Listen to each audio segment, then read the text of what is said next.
Turns cunt of the week. Well, you have to convince us, and if you do, fair enough. Tone. Oh. Doesn't mean it's cunt of the week. You're not cunt of the week because you're not cunt of the week because you're absent. It's the frequency of your absence that makes you a cunt. So each time you're absent, it just adds to an overall. I don't know, probably a beating or something like in. I mean, poor Tone as well. He's not here to defend himself. I know. Why are you such an asshole to him when he's not here? Fuck you. Why When have have you we been such ever a done cunt? that to you? Fuck you.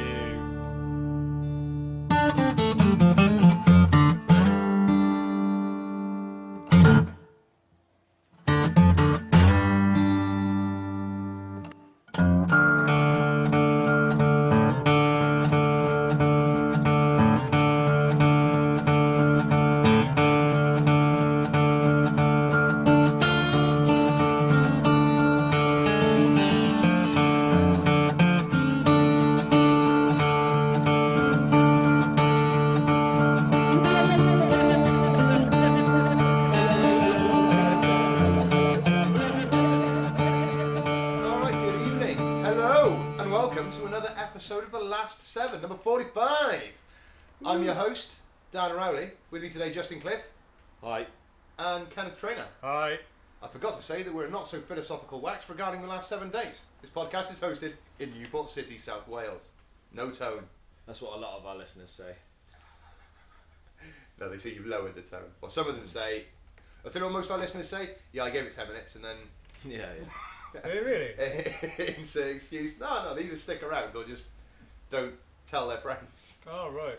Yeah. No, I was going to say, because if that's true, what have you got? Have you got really exciting 10 minutes to try and... Well, first of all, it's a big up to Lucy, who'll be people. listening to this for the first time, I think, on Sunday. Hello. Hey, Lucy. How's it Hello, going? Lucy. Telling Ken today, you're one of the good guys. So, yeah, big up to Lucy. Who's Lucy? She's a colleague of ours. Oh, right. Okay. Yeah, did some training with her today in Newbridge. I said about... Sorry, when was it? Today. Right, yeah. Convincing, wasn't it? I give about 10 different names to Ken and said, I'm away tomorrow, man. Yeah, if there's anybody calls in the office, I'm at Lan fucking Bridge. Yeah, Kidwelly, you said. Kidwelly was the first one, yeah. So that's fucking miles away. Yeah, it is miles away.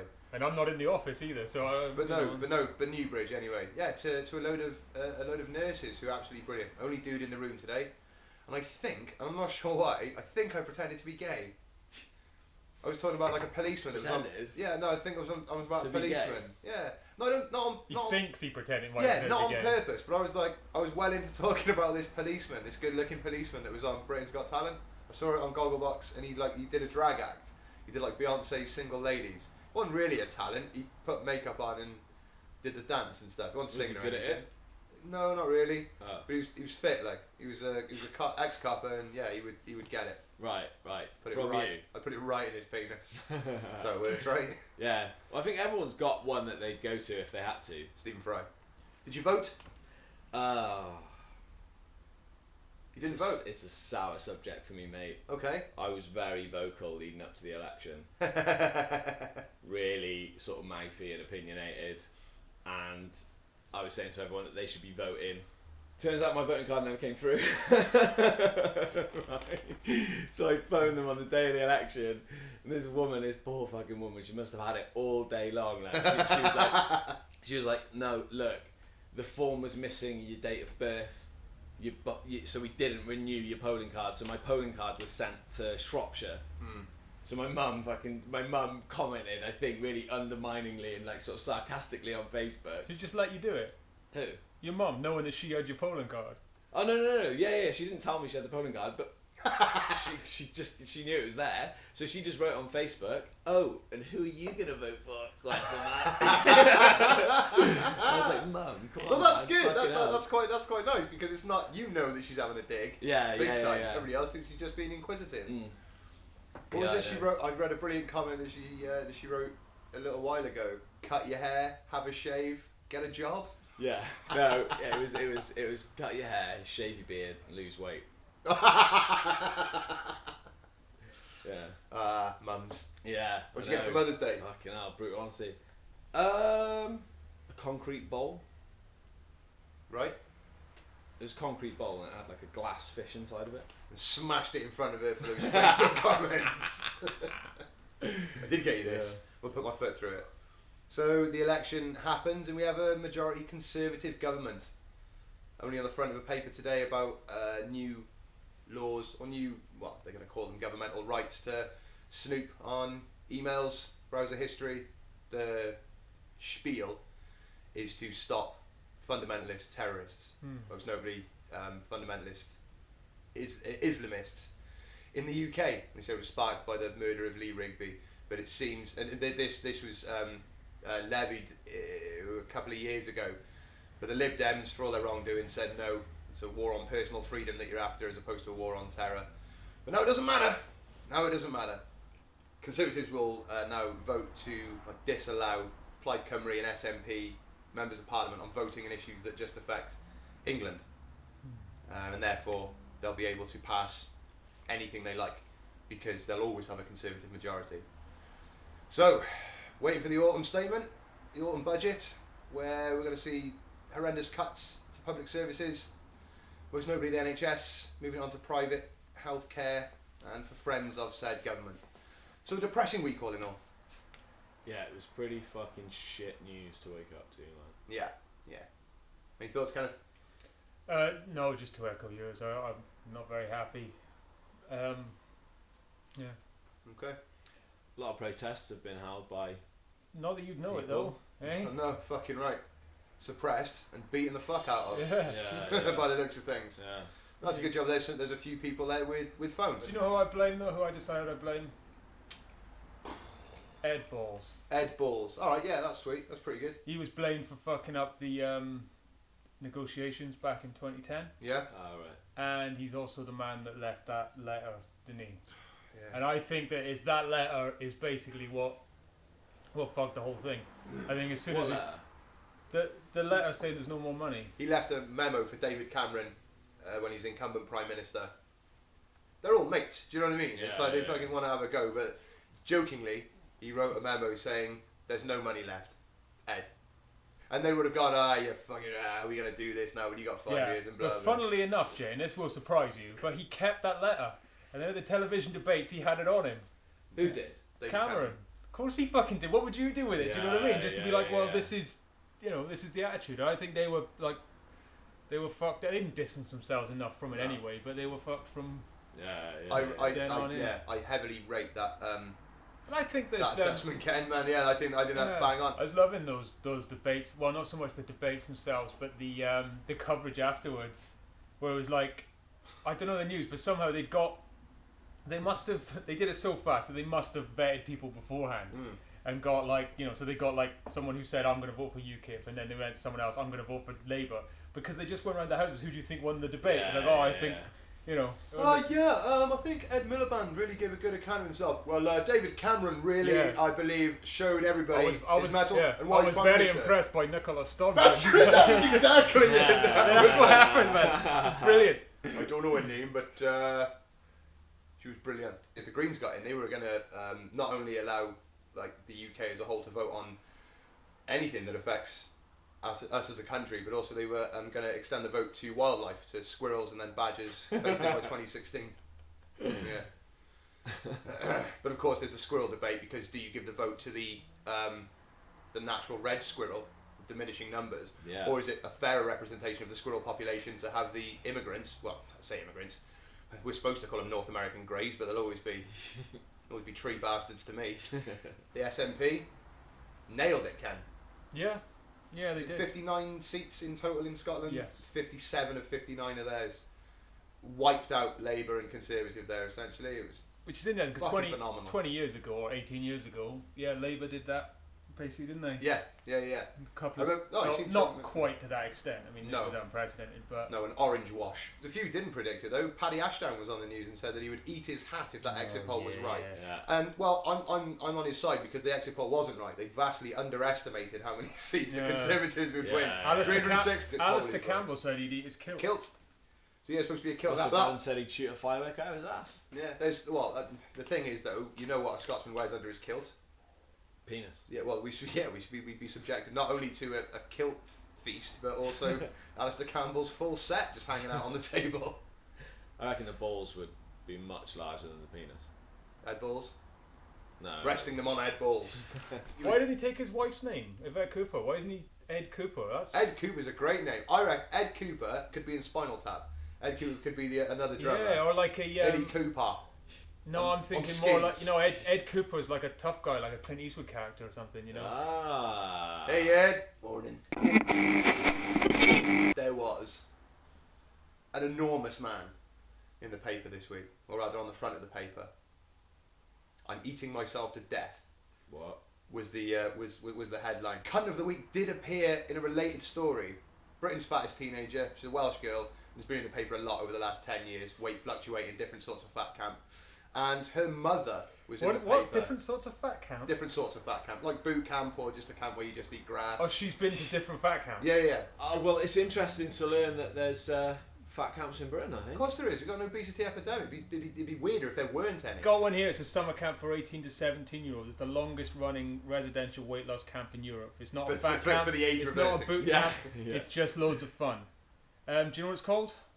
Super happy fun time fat bastard camp. Nope, More Life summer camp. That's terrible, isn't it? Fucking hell. That's complex sort of building I know. blocks, isn't it? Yeah, the entrance is called More Life and the exit is called Death. Yeah. That's right. The canteen is called Death. We've got a lovely selection from the More Life. You can eat what you like. That's the difference between us and other. We don't call them fat camps here. We call it a health retreat. You can have the lovely food that's on offer, or you can have the cake. No one's going to stop you eating cake. You go to the special cake room where we can all watch you eat cake, and we all watch you. As much cake as you like. Would you like some more cake? More cake? More cake? That's been your life up until now. But at More Life, there'll be more life. Or more cake. I can't look. Right, we're not going to More keep life, this in. more life, unless you want cake. The More Life website, right? They got success stories, right? They got Wendy Partridge, Kate Toohey Moore, and Adam Tubbs. Fuck. Exactly. Advocate Adam what? Tubbs. 9-year-old Adam Tubbs and his brother Rosemary attended More Life community clubs in the spring of 2013. Over the course of 12 weeks, Adam and his mum both lost a bit of weight and gained loads of energy. I can't believe we've done this. Yeah. I feel guilty. No, I don't feel guilty. It's fine. It's great that people lose weight. It's a shame that they have to go to that extent where they could just be fed better. And that brings me back to this poor girl's mother. This poor girl who's in hospital. Oh yeah, I forgot there was a point to this. What the fuck? How long has this taken? Where have we gone? A good fat camp. We've got a Devon and back. Right, so you're still telling this story? Well, no, it's just related to it. But anyway, the reason why this girl is super obese is because of her mum. There's a huge culture of saying... Is it in one of these papers? Don't blame the parents. Sometimes you have to, because she's the only one buying that food. The argument was that it was like, people moan about my daughter being on benefits and just living on kebabs. She doesn't even like kebabs. It was like that, yeah. Quote the paper. She likes fucking something, bitch, and you're the one providing it. My mum's name is Leslie Davis. Leslie Davis. She said, as usual, so many hurtful and nasty things are being said, but the truth is that she's just a young girl trying hard to fight a terrible addiction. Leslie also denies neighbours' claims that her daughter gorges on multiple takeaways and fried food. She said most of what has been said is rubbish. Georgia doesn't even like kebabs. She's been eating a lot of salads and she likes her greens. But she does eat the odd plate of sausages and chips, and yes, she has the occasional takeaway. But the biggest problem now is water retention. What? Fuck off, don't try and say that's water. It's a water plate retention. of sausages. Yeah. Like, that's not a thing that people eat. That's ridiculous. That's right, just careful not to say sausage and chips. Yeah, like as a a meal. plate of Just the sausages occasional and a plate of sausages. chips. And I'm thinking it's one of those silver serving platters. Oh, Christ. But she's not cooking it herself.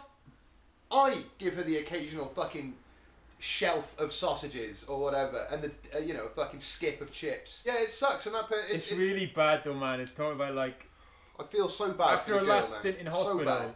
After a last stint in hospital. Bloody, what's it called? Fed, Well, yeah, but what do they call it? abused, mate. I'm going that far. No, for definite. the mum says she deserves a chance to have a life, and everyone goes, yeah. But then it's about like this support package was put in place, like twice weekly visits from district nurses, and then her mum says they come to weigh her, take bloods, and check for broken skin because it's stretching so much. She didn't get advice from a dietitian because she couldn't get to the hospital. she has a social worker, but we can never get hold of her. She's never blamed her obesity on anyone else, but it would be nice if she could have a bit more help when she leaves hospital this time. I couldn't bear to lose her. The fucking incredulity of It's this fucking ridiculous. woman. It's ridiculous. Everybody else's fault, man. She would have seen a dietitian. Whose advice would have been, you're eating too much? Yeah. We're gonna get the fuck back. Yeah, we'll go to This Week in History soon enough. Let's go later and later. I know you enjoy it. Oh, we finished with Ben E. King last week. Yeah. And this week we're going to finish with some Errol Brown from Hot Chocolate, who also passed away. Nice. Yeah, 71 years old. Wow, man, he had good innings. On the subject of death and mortality rates, there's an excellent piece on the disparity between, I think it was it Southwest London? Average life expectancy of 91. Whoa. Yeah, for women, and then up towards Glasgow way. Yeah, it was Belgravia in London. Right. So like the richest bit, Yeah. wasn't it? Yeah. So the richest bit, 91. Still, Well, maybe I don't know if that's true actually, but an affluent, Yeah, fairly wealthy. Course. fucking affluent area of London. Yeah. they're obviously talking about factors that lead to shorter or longer life expectancy, and then interviewed somebody from London, very happy, and then a couple with a newborn baby from Glasgow, Oh, right. and they said, yeah, it'd be wonderful for little Rex to have the opportunity for a longer life, but he's not going to have that. He's a newborn baby. Yeah, they're holding this baby. They're 3 days old. Oh my god. Fucking hell. Swaddling child. Just go, no, Yeah, he's not going yeah. to have a long life, and there's nothing we can do about it. Yeah, yeah. I've seen, Move or like just improve your sort of. seen it on the news. There's nothing we can do about I it. tell you what, actually, mate. Next week we're gonna do for material because you ain't gonna be watching that telly, are you? Oh, my fucking telly's broke. What? That's the real news for the week. Yeah, everybody shut the fuck Yeah, up. I'm surprised you Worst didn't thing lead of with the that. week, mate. It's back. Yeah, worst thing of the week is that the it's not the TV. Thank fuck. I am insured though, so all I got to do. But I'm not insured if it just breaks. Son of a bitch. What? Insured. It's the most expensive Look at the thing I own. size of that TV, man. Of course Jesus he's Christ. insured it. I know. Smug cunt. He's probably. Have you seen Daredevil? Seen any Daredevil on Netflix? No. Oh man, you really need to watch that show. Okay. It's excellent. Ken also brought up the fact that he You is. probably won't like it. That he's better than. Well, Just no, he saying, won't. just No, really yeah, it's, typically Jay. yeah, it's good. So you won't like it. So he was Better Call Saul, which is shit. And you love. Yeah, no, I don't love it. Have a go at Daredevil, mate. Yeah, It's yeah. excellent. I will Ken do, pointed mate. out that he's better than Batman. How so? Or he certainly made me think about it.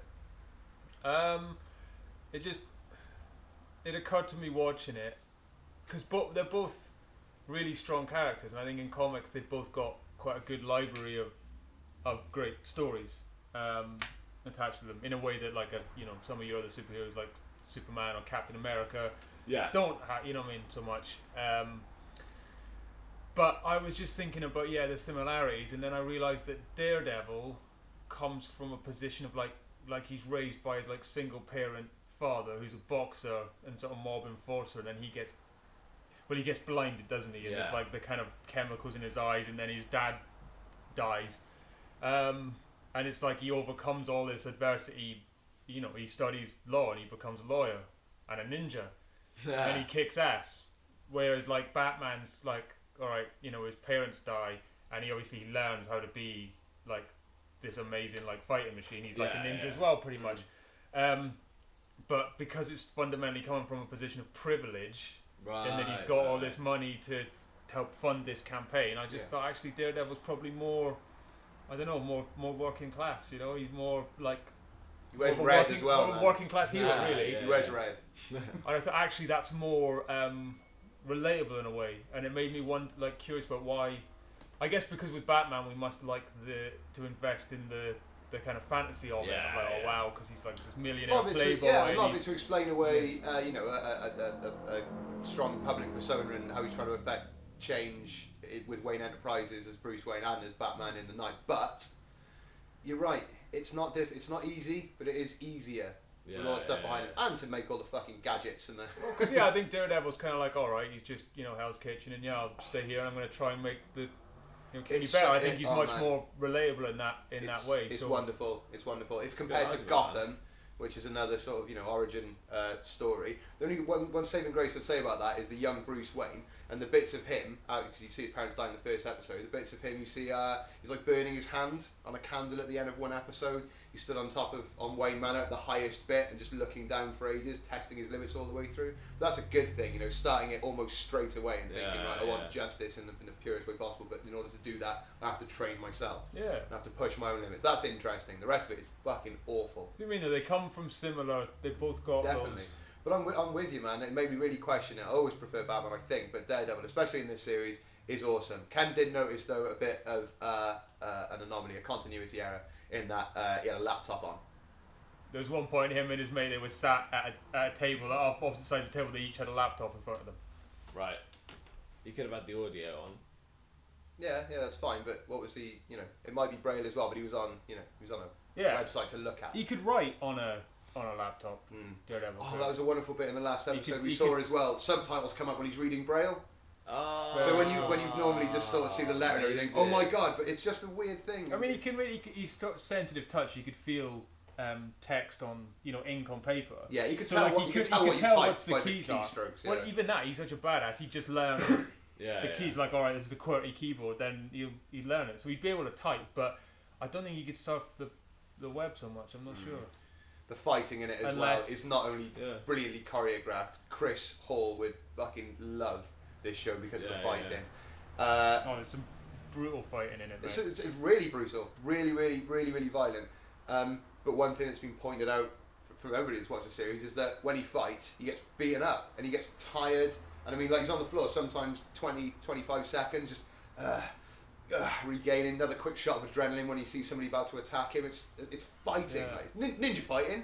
So it's obviously well staged. But he's fucked up. And he gets beaten several times, tasered and stuff like that. Yeah. Oh, early days, because he's not even got the Daredevil suit or persona. Right. He's just wearing like it's like a mask, like just a black mask around the top part of his face. No eye holes or anything, just black, like just nothing. And the rest of it looks amazing. Black, did you ever see Boardwalk Empire? No. Okay. He plays a gangster in that, an Irish Charlie gangster. Cox, his name is, That's right. Yeah, Irish, and his Irish comes through a bit in his accent, but he's excellent, man. Watch Daredevil, man. It's brilliant. I will do that. Nomination for Cunt of the Week then. That girl's mother. I've got another one. Jay? Is that the nomination? No, you're here, and you made a funny joke about being late earlier, which was great. My nominations for no. I thought you had one. I thought you had one, yeah. Yeah, Tone. Oh, Antonio. Oh, was that it? Yeah. Why? Why Antonio? He's not here. Yeah, he works really hard. He's fucking for a fruit and veg shop. He's in Star Pupil at the minute as well. Yeah, he is starring. Yeah. Revisiting an old show, still dipping his toe in theatre. Legend. So we're not having Antonio, mate, 'cause he works hard and we love him. And he brings, an element of innocence to this podcast that is severely lacking today. Oh, definitely. We need you back. Tone, we my miss you. hand, man. Hero of the Week, perhaps. Who knows? My Cunt of the Week nomination goes to, and I'm afraid it's going to affect Antonio, so I'm sorry, mate. No body transplant for you, because Jackie Chan is my nomination for this week's Cunt of the Week. Really? Yeah, definitely.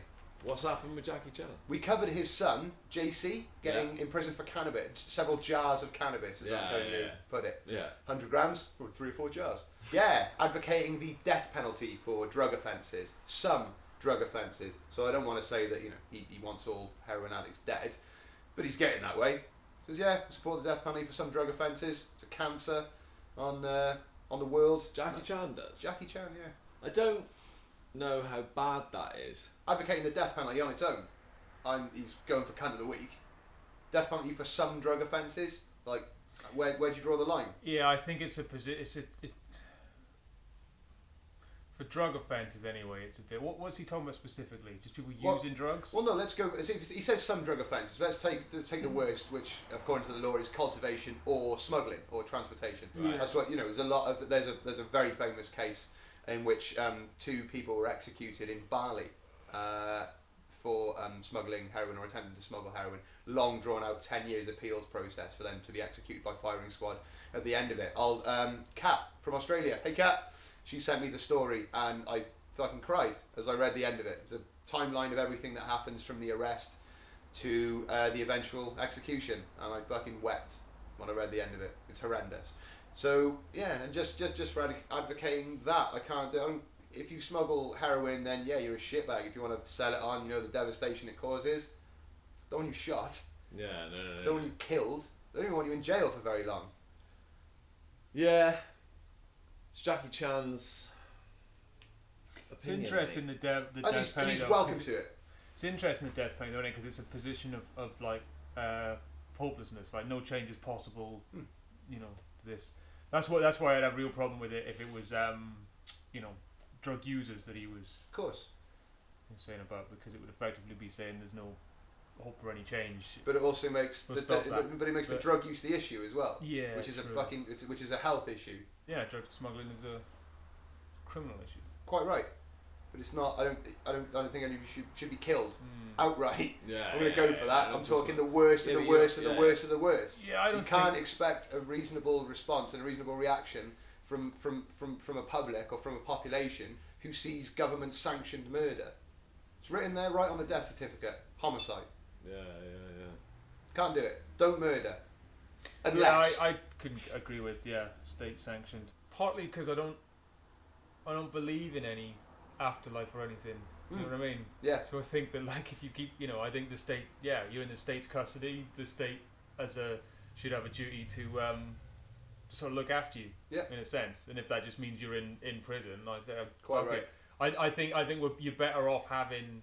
I know people, it's a drain on the resource of the state, but I think fundamentally you're better off having someone in prison for. No, you Do you definitely. know what I mean? Like Ian Brady is better whether he was just like, trying to stop himself in prison. There's more. So I don't know. Is there more justice in that? Is that what I'm saying? I think you're right, Then and if I think you've just I think been it's shared by a lot killed. of people, and somebody who was anti would say that surely it's a worse punishment to be kept in jail away from everything that you want. That should be the punishment. Say if you don't believe in an afterlife, if you do, and they say, well, now it's up for God to judge, isn't He all forgiving? Yeah. Isn't that what's preached? Yeah. So as long as you're genuinely sorry. Who knows? But it's also more expensive to kill somebody. Take America and take Texas because they've got the biggest sort of. You can take the most data from there because they kill the most people. It's more expensive to kill somebody because if you put somebody on death row, then you're keeping them in death row. You're not keeping them in a general population prison, which would be less money. It's more money on death row. It's money that you have to spend. You can't just say it. As much as they love killing people in Texas, there's a lot of appeals, reappeals, retrials that go through, mistrials conducted, DNA evidence that wasn't even around until the 80s, and the death penalty's been around way before that. So many people will be proved posthumously innocent. It doesn't cost more money to keep people in jail. It just doesn't. So it's just a fallacy for people who are bloodthirsty and revenge fueled. What would you be like if it happened to you? Somebody was always, that'd be always the argument. What if it was your son? What if Ethan? What if anybody killed Ethan? Man? What if anybody happened to him? And I don't know how I'd react at that time. I would want to kill that person myself. But if you have state-sanctioned murder, then you're making people who don't agree with it pay for it with taxes. So you're making them be a part of something that they are morally objecting to. There was a documentary about that. It was essentially saying, would sort of the technology we've got now, this is with the emergence of apps and web-based stuff, would that type of voting on issues be more democratic? Like if you had the democracy app, for example, on your phone, and you were voting rather than having an elected MP, if you were just voting on stuff, what do you know what I mean? Would that? This was the idea they were sort of testing, because they're saying that's much more inclusive. And how would you do it? Now, Ed Miliband did say that one of the issues, and he's right about this, is that if it's about the allocation of resources and taxes, you still need someone to collect the money and to uphold that law. Think about it, man. If everyone had a vote on every single issue and it was up to them to exercise that vote, technically it would be more democratic. It's just that is proportional representation, then, isn't it? To the nth degree, and I think we've got the technological platforms to do that. Really, that could, it could be done. Hero of the week, all over the internet, and he was on Babylon yesterday. Caught the story beginning of last week. Oh yeah, you tell me about this. Yeah, brilliant. Ryan Gosling. Right. You'd be a big fan of the guy anyway, wouldn't you? Yeah, surely. Yeah, You like the Gozzers? Oh, Excellent. yeah.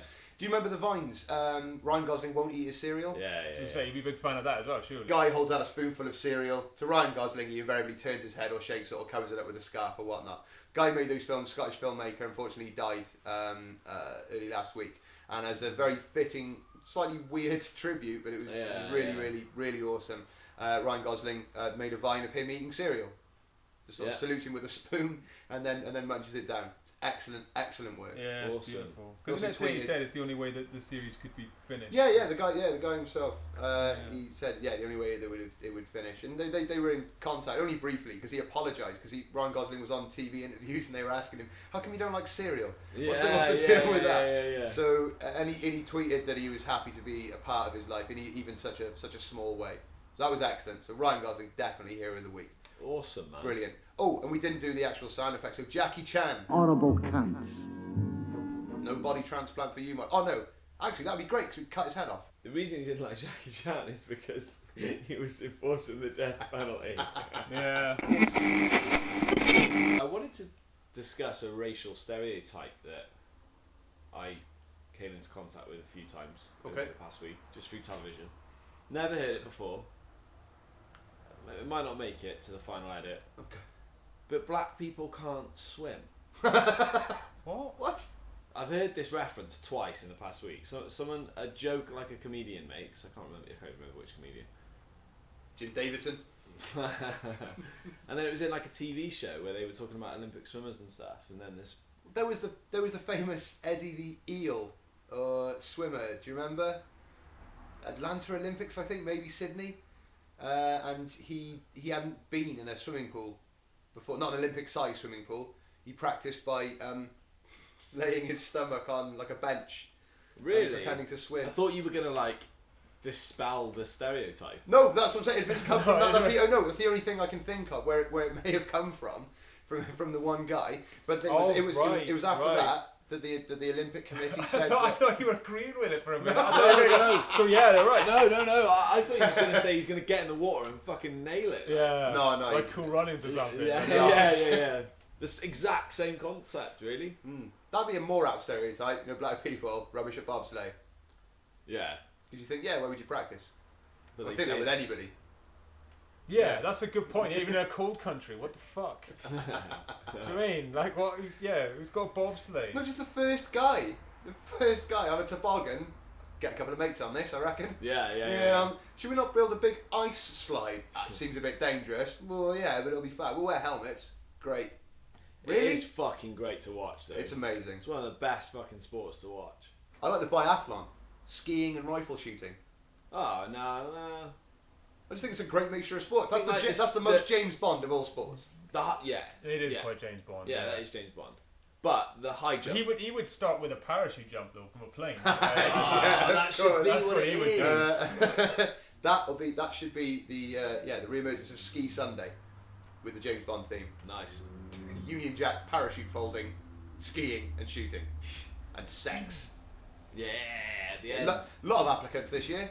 What was I going to say about Eddie the Eel? After the Olympics that he was at, they changed the rules so that you had to compete in at least 2 international events at your chosen sport before you could get into the Olympics, which a lot of people thought kind of ruined the spirit of the Olympics, which is just the best from your country. If that best is rubbish, then so be it. They're there to compete. He's an Olympian.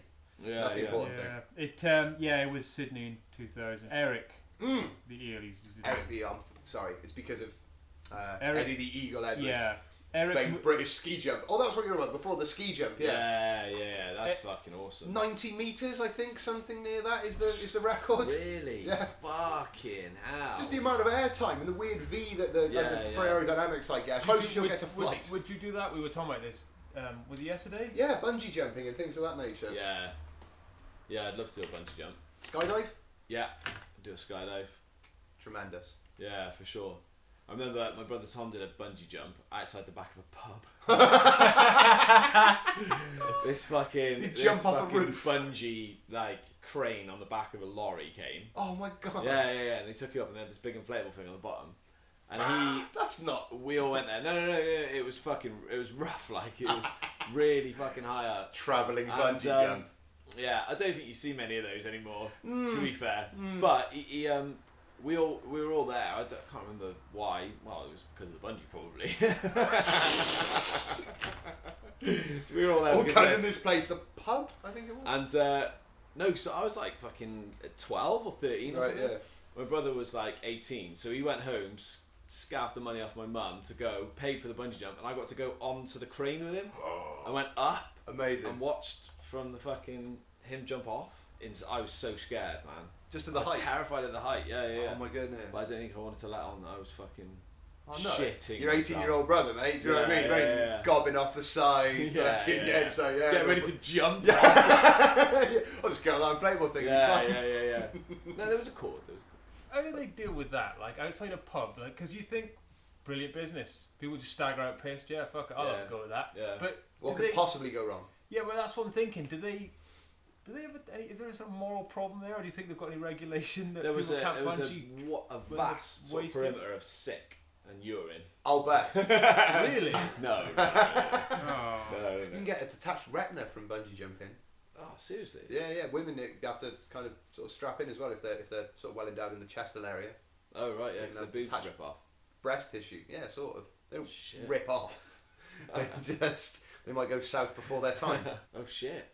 But the trick is just to do it backwards, so they get a lift. You're upside down. Yeah, Yeah. fine. Just strap in like this bit rather than around the feet, around the hands. Or you can hug a sausage, can't you? Can you, Jay? I don't know, mate. No, like a big inflatable, or not inflatable, like a foam thing. Yeah, I suppose. Yeah, You can that, sit on one of them. Or something. that makes sense. Or just not do it. If you're so worried, Yeah, you're that worried about it, and you've got the special non-movement apparatus, the bungee jump Yeah. simulator. Yeah. All right, because Antonio's not here, I don't wish to skip out on another feature. So we're about to play a round. It's not a brand spanking new game, but it's a brand spanking new title. I can speak just as long as you. Hey, nice.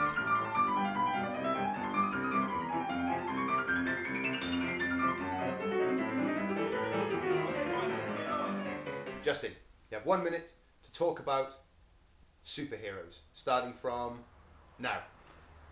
It's often claimed that Superman was the first ever superhero who was not of a human origin, or very first superhero of his kind, where he had powers that were far superior to any sort of normal superhero that might have existed. I'm going to go before. for repetition then, mate. I'm sorry, superhero at least 3 or 4 times there. Okay, Ken, with 40 seconds remaining, superheroes, go. I don't know the truth of that statement that Superman was the first superhero. He is often credited as such, created by Jules Siegel and Jerry Schuster in 1938 in Action Comics #1. He's on the cover holding up a car and using his heat vision, I think, if I remember correctly. He has several other powers. Interestingly, during his early appearances, he didn't fly, I don't think. Hence the phrase, able to leap tall buildings in a single bound. Ah. I'm sure we're all familiar with that saying. Hesitation. Oh, Yeah, really? loads. Okay. Yeah, there was loads in there. I know, but let Justin get away with a couple of... with 3 seconds remaining, superheroes, go. Batman is great. Hesitation, Ken. 0.1 second remaining, so 1/10 of a second on superheroes. Go. Well done, mate. Well done. Excellent job. Okay. Very gracious in defeat. Well done. I can speak just as long as you. Ooh. A resounding success there. So, from the present to the past. Bit of This Week in History. Oh, please, Yes, yeah. please, mate. I've forgotten Head the about fuck back then.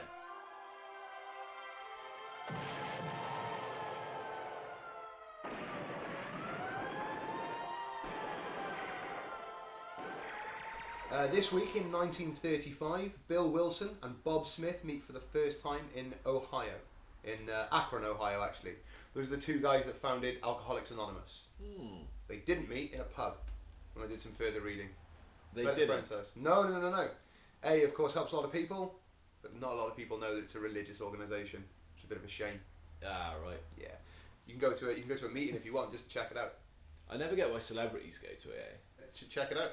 What, just go and sit in on one? Yeah, you have. Surely you can't do that. Yeah, you have open meetings, they're called, or closed meetings when it's just for guys in recovery. Right. I've been to a couple, and NA as well, Narcotics Anonymous, Gamblers Anonymous, The Partners of Overeaters Anonymous. well, interestingly, the the anarchist, the Peace Centre around the corner. Yeah. They're running Overeaters Anonymous. Right. No, there's poster in the window. It's got a picture of like a takeaway. Really? You know the styrofoam cartons open. It's like Oh that with my the food in it. God. No, go and look. Go round and look. I will do. Fucking hell. Picture of a takeaway though. Yeah. I'm gonna go past Lahore as well on the way there. Yeah. Wicked Indian restaurant. Yeah, it's good, that Indian restaurant, man. How many people are on their way to that meeting? Yeah. Oh, come God. on. Come on. One boner. It's probably a deal. I think it might be the owner, and he said, "Look, we're doing great business, but we can only fit 4 fucking people in the restaurant at any one time." They love it, Yeah. but they love it too Doing much. it, like making jokes about this. Is it? What else happened in history, Dan? Well, this week in 1982, our good friend Pope John Paul II, or Saint Pope John Paul the Great, survives a second assassination attempt. Whoa. This time by bayonet. Do you know he was shot? No. The year before, he was shot twice, and he had to have, when he was being operated on. When was this? This was in 1982. 1981, he was shot. It was a day after the anniversary of his shooting that somebody tried to stab him with a bayonet. And he survived that as well? Oh, yeah. Yeah, but did they... They didn't obviously stab him then? He got a flesh wound, they say. It was, He's a cool pope, man. no, he was all right. He was invincible when he was being operated on. Are they the miracle? Indestructible pope. Why aren't they the fucking miracle? That's what I mean. Yeah. What is this bullshit about a nun with Parkinson's? He got shot twice in the guts. Yeah. It is. The most painful place apparently to get shot, and they took his lower intestine was fucked up completely. They took it all out, fitted a colostomy bag with his intestines outside of his body, so they could repair all the stuff, and then sew him up. Then he got better. Fuck me. What That's were not they that, the fucking Yeah, that's the cool. unbelievable? Yeah. Overlooked the fucking 2 assassinate 2, and they happened a year apart. They missed the trick there. Although they think it's going to be too obvious. Yeah, ridiculous.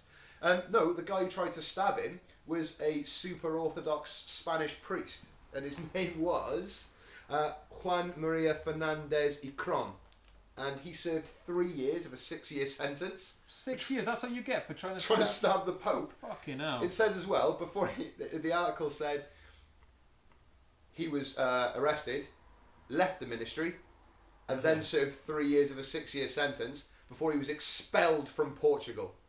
What? So I don't say Spanish before. Yeah, Portuguese. Yeah, Sorry. And then he was expelled from Portugal. You think, whoa, they banished him. Then it said expelled from Portugal to practice law in Belgium. Oh, fucking hell. Pope forgave him, of course. Yeah. Famous for going to prison to visit the guy who shot him, to forgive him. Oh, really? Yeah. Oh yeah. How did the guy react? He was livid. I think they told him he was coming. I don't think it was like a surprise style TV moment. I think That's right. He just wakes up, he's in a Big Brother house type scenario, and the Pope's just frying eggs in the kitchen. Oh, hi!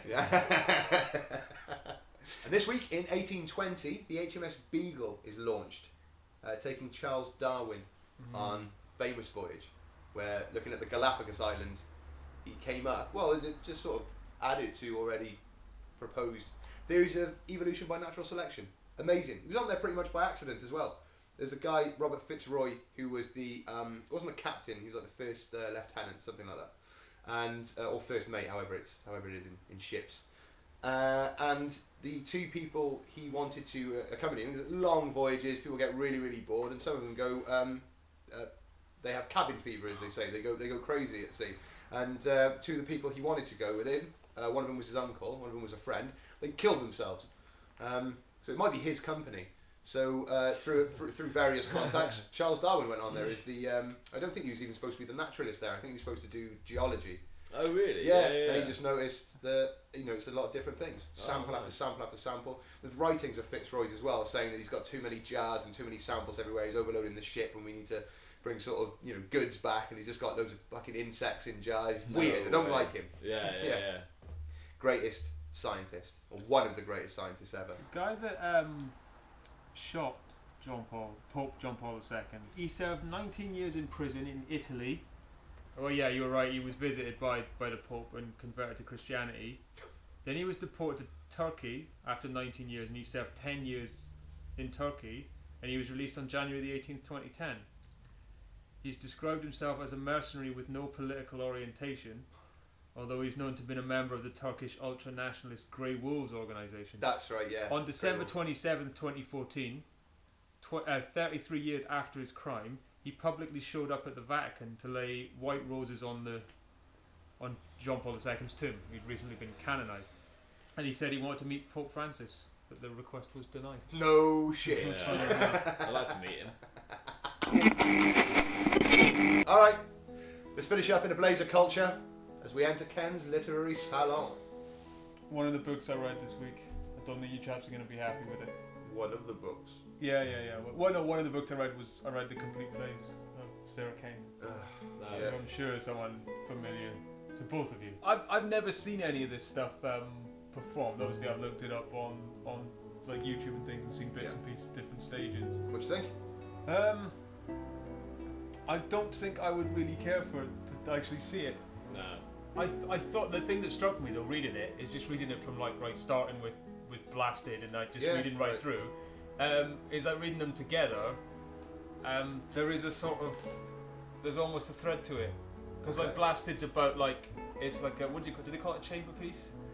Is that what it's called? When it's like just set in a room, like in one room. Yeah, it's that, isn't it? It's like in a hotel room. So it's like a traditional play that's then exploded, like literally within it, and also the things that happen there explode traditional theatre, and then it's almost like the rest of the career as it went on for like whatever the five years is it? No, just progressively stripping away just everything until you get to 448 Psychosis it's called, isn't it? Where there's not even like you could there is a structure underneath it because there's a few times it comes back to this. It's like patient horror pretty much talking to a therapist, you know, and there's this dialogue, this back and forth. So I think there is a structure beneath that text, but it doesn't even look like a play when you look at it. There's no because the edition I've got is the Methven, how do you say it? Their edition of the complete plays, all the sort of character stuff's in bold. Right. So the dialogues, you know, like the actual bits that you speak is you know just normal text, but the bits are in bold. Whereas obviously by the time you get to 448 Psychosis, there's just none of that. There's nothing leaps out the format into completely. It's like almost like a continuous dialogue. It's just one thing. I went and saw Blasted about 2-3 weeks ago. Oh, really? Really? I find they were quite gratuitous, but almost without reinforcement. So I don't know where the line is. Well, not the line, but the reason from going from a forced hand job to rape to baby infanticide. The whole thing with Blasted is that it's about it's about that nastiness underneath everything, or just potentially you know, the way the soldier just turns up and the kind of thing that chaos, that ugliness. I think the key thing as well for her was I read a quote. She'd said something about theatre has no memory, so it's the most existential of all the art forms. And I thought if you, I don't know, it sort of helped me to conceive of it that way, that it's about, you know, a sort of unfolding. It's about confronting us with different you know, images that, you know, just pass. I'm not really articulating that very well. But it kind of like it's because I don't think it's so much just for the it is kind of for the sake of it, but it's almost like a sort of like, you know, we gotta confront these things. It seems almost like what she was not in a kind of like, oh yeah, we must, but like just for the sake of getting past them. I don't know. I'm not really sure. Yeah, I'm not sure how I feel about some of that. I've heard contemporaries and advocates say that it will make other theatre makers work harder because once you've seen everything, where else is there to go? You need to really, you know, that sort of existentialism, that sort of. That's true. I think that's quite good. Well, yeah, it can be, but you know, either your work is good or it isn't. I feel, and not seeing something else that makes you feel that uncomfortable. It's like, is the aim then to feel as uncomfortable again? People think it might be thought provoking, if nothing else. I think that's true, and I think there's a piece of literature, and it's fine. Well, no, don't get me wrong. It wasn't all. I mean, Cleansed, for example, I didn't really care for. I thought it read like if you've ever read the Atrocity Exhibition by J.G. Ballard. No. Like that's it's the same thing pretty much, but it's a far more effective piece of work. The Atrocity Exhibition. Yeah. In as much as like Cleanse has got that kind of tinker in there. He's like the sort of doctor. I can't say I'm familiar with. He's like a doctor, psychiatrist guy in a hospital, and it's the same. Loads of horrible stuff. Yeah. Loads of horrific images in that. But that to me felt like a sort of sub. Like she'd read the Atrocity Exhibition and kind of. Yeah, not so much copied it, but there's a similar, sort of psychiatrist in that. Have you ever read any Philip Ridley plays? No. Oh, dude, fucking get on them. Yeah. Love them. Yeah. Dark Vanilla Jungle, Tender Napalm, and A Pitchfork Disney. Fucking brilliant. Yeah. Yeah. I've not read. No, I'm not. Yeah, dude, Pitchfork Disney's fucking. Philip Ridley. Yeah. We'll have a look. Philip Ridley for next week, Kenneth. Well, if I get some, I'm just all right. Yeah, man, get some. Get your Ridley on. On that note, I'd like to thank my co-participants for this week, Mr. Justin Cliff. Thank you, Dan. And Kenneth Trainer, Esquire. Oh, thank you, Dan. My pleasure. Have you got copies of these? Copies of what? Philip Ridley plays. Oh, no, dude, no, I want to get them, though. I went and saw Dark Vanilla Jungle. Fucking hell, mate, it's the best thing I've ever seen. Shit.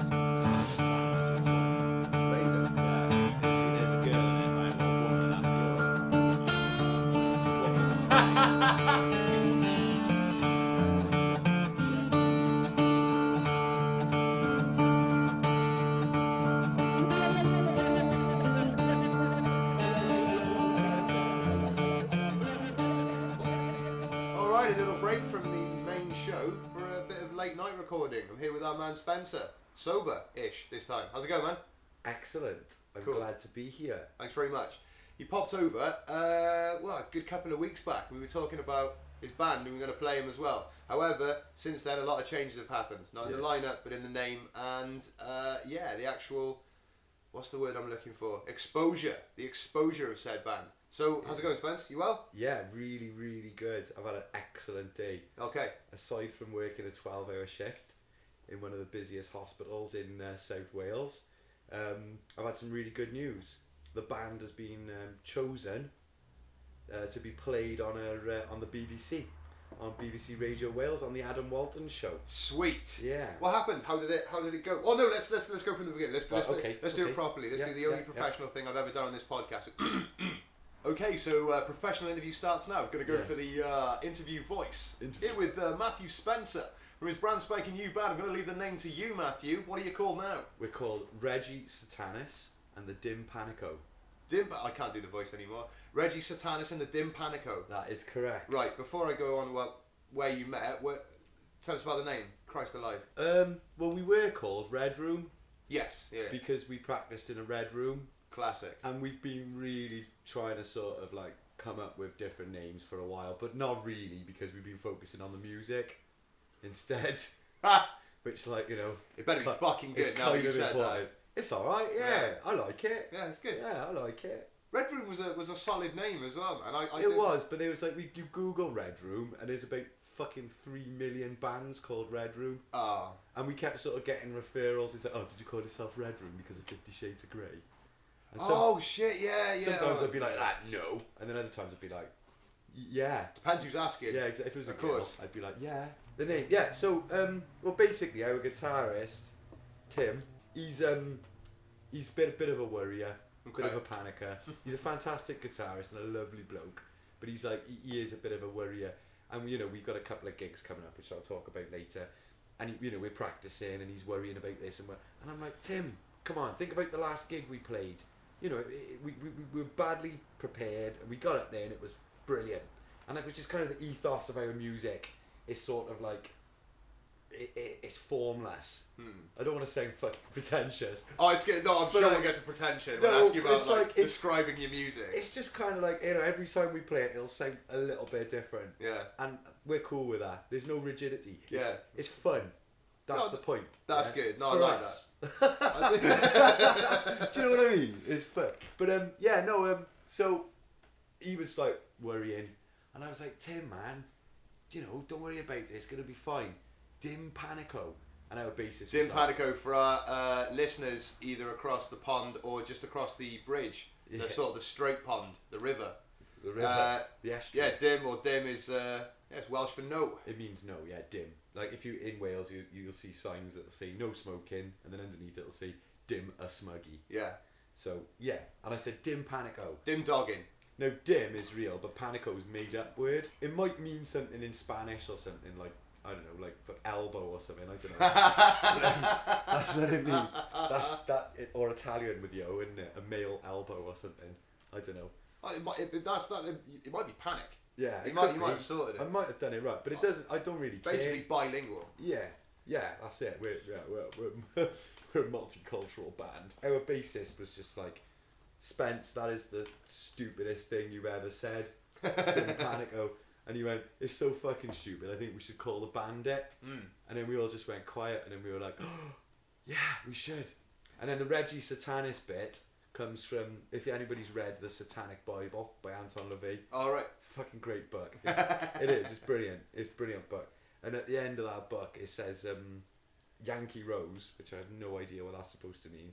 And then it says Reggie Satanis, or Reggae Satanis, right. which I think is Latin for Hail Satan. And me and... Oh yeah, like Regis, like regal, like sort of, worship cool. Satan, or whatever. And me and like Dan, our keyboard player, years ago had an idea of a lounge singer called Reggie Satanis, who sings like satanic like lounge love songs about worshipping the devil. Coming soon, by the way. Oh, really? Yeah. Oh, hopefully. amazing. Yeah. So I was hoping to steal that idea as soon as you said it. You can have it, actually. You can have it. Just fucking do it justice, or I'll cry. No, I gotta learn to play the piano, so I'm fucked. Yeah. But that was like an idea we had when we were like drunk years ago, and we thought it was really funny. But quite so right. we decided to keep the Reggie Satanis bit, and we were like, yeah. But the boys were a bit conflicted because they were like, oh yeah, but everyone's gonna think that you're Reggie Satanis, and I was like, yeah. So. But, that's good. That is. I like when a band gets into an argument. Like all the guys on instruments like think one thing, lead singer thinks another. So you compromise. Yeah. Go with the singer. Yeah. Big time. Fucking right. I'm a good-looking one. I carry the band on looks. You've got the hair of a fuckwit at the minute, mate. I'm on. sorry, Brilliant. but this is part afro, mate. This is fucking the best hair I've ever had. ridiculous hair. It's amazing. No, but I'll put a comparative picture up for when you were like actually cool before all this band nonsense and this hair ridiculousness and this career of yours. When you were like juggling knives and stuff, you normally had no hair or a Mohican. Just shave it off. That's the Spencer we know and love. I'm proud that you're sort of making a lot of your life now. By the same token, get a fucking haircut. No, never. Never. I No way. end up looking like you. Yeah, reverted to a childlike state. Yeah, no, it's a bit fluffy. I'm partially blind myself and wear some fucking glasses too. All right, let's get it. Right. Let's work retrospectively. So Okay. the name came from that. Who's in your band, man? What do you play? Well, I'm the singer, obviously. Yeah, no. What do the talent do? The actual like musician. Yeah. Well, one of them plays the drums. Fantastic. Yeah, Drummer, and almost essential. He's absolutely brilliant. James, Jim, he's brilliant. He's a lovely guy as well. He's amazing. Steve plays the bass.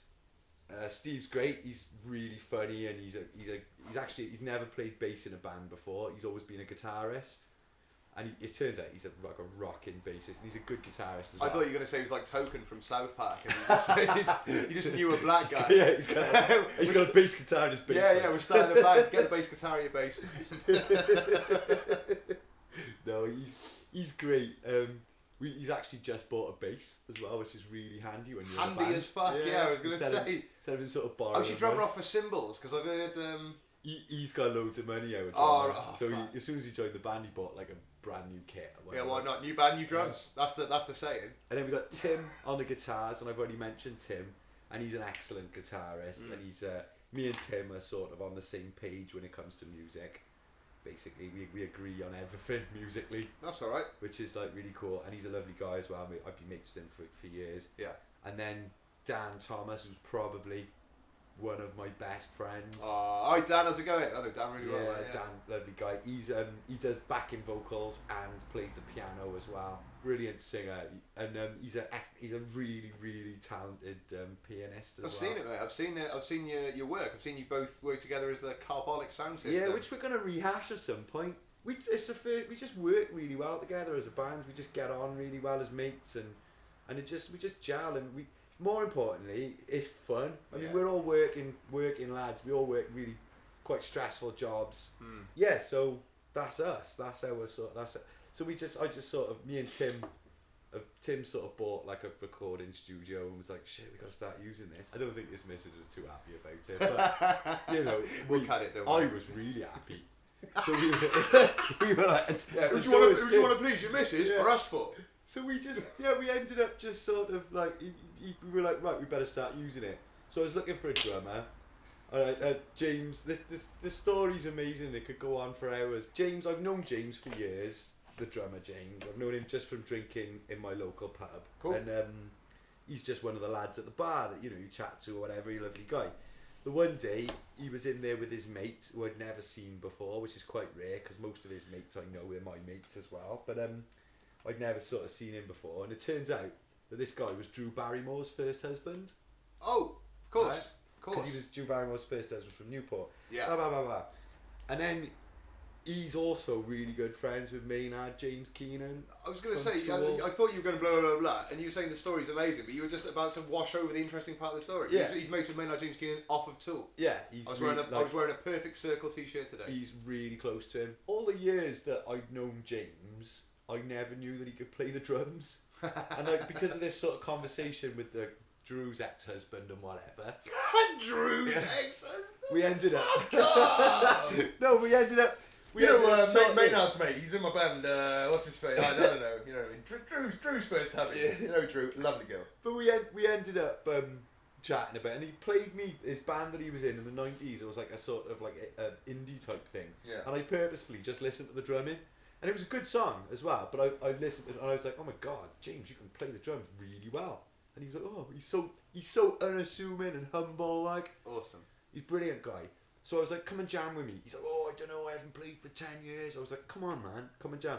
And it was one of the best ideas ever because he's brilliant. And he's kind of, when you come and see us live, you'll see it. How hard he works. Sadly, on the recording that you'll listen to now, he's not on his programmed drums. Oh God! And that's what's got you on the radio. Yeah. That can only be a good thing, though. It's just great and it's fun. Like I said earlier, man, it's just fun, and that's why we do it. And it's good that we sort of sent, because what's happened now with this Adam Walton stuff and BBC Radio Wales is he put up like a BBC have got like a music uploader, Yeah. and it's sort of the music gets to you say where you're from, and then you upload the track, and then the BBC will decide, they'll send it to the relevant area, and then those DJs from that area will decide whether they're going to play it or not. Mm-hmm. And it says once you've sent it off, you get an email straight back, and they're like, right, you might not hear anything for 6 months. If you haven't heard within 6 months, sorry, you're not going to get played. And I heard like the next day, Nice. and like Adam Walton's been going for years, and there's quite a few like sort of big Welsh bands that have sort of made their way because of Adam Walton's show. He likes it if he can tell it's going to be commercially successful, he'll play it. Yeah. But at the same time, he likes stuff that's a bit weird. Alright, man. So if you like stuff that's weird, how would you describe your sound? How would you describe the music that you play? Best way to describe it is DIY psychedelic garage rock. Think the Stooges, but with keyboards. Where can apart from the Adam Walton show that we'll chuck a link up to, where can we see you live next? You said it's a different experience. Where's that going to happen? We're playing. First of all, we're playing in Le Pub in Newport Mm-hmm. on the 6th of June. 6th of June. We're playing with a great band called Them Deadbeats D-Day. that are a two-piece garage rock band. They're fucking brilliant. They're rocking. They're Yeah. absolutely brilliant. Yeah, they're real dedicated guys. They're great. And then we're playing on the 19th of June in the Stag and Hounds in Bristol, which is where we want to be really. Playing Bristol. Bristol's got such a... It's a shame Newport used to have such a vibrant music scene, and there are glimmers of it, Yeah. but it's kind of dying out. People don't really...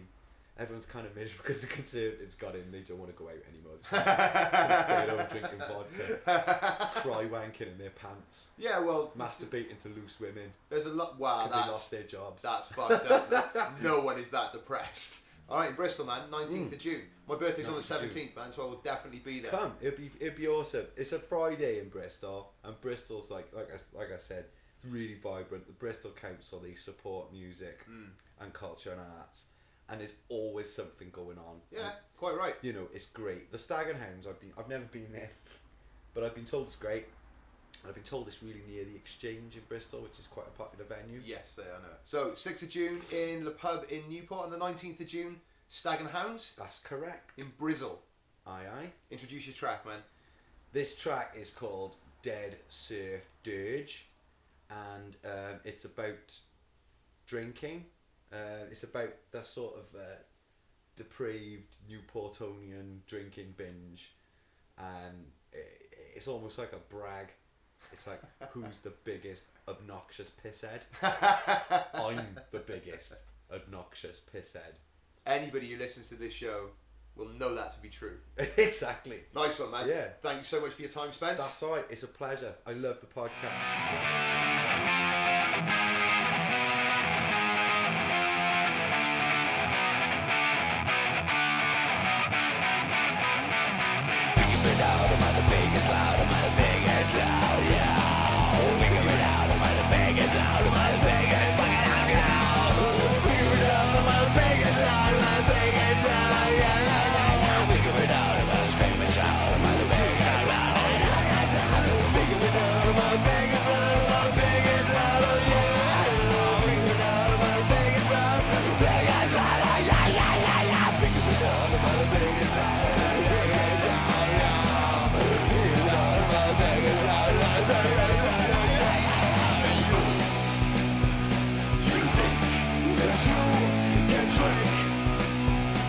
Swing like a man.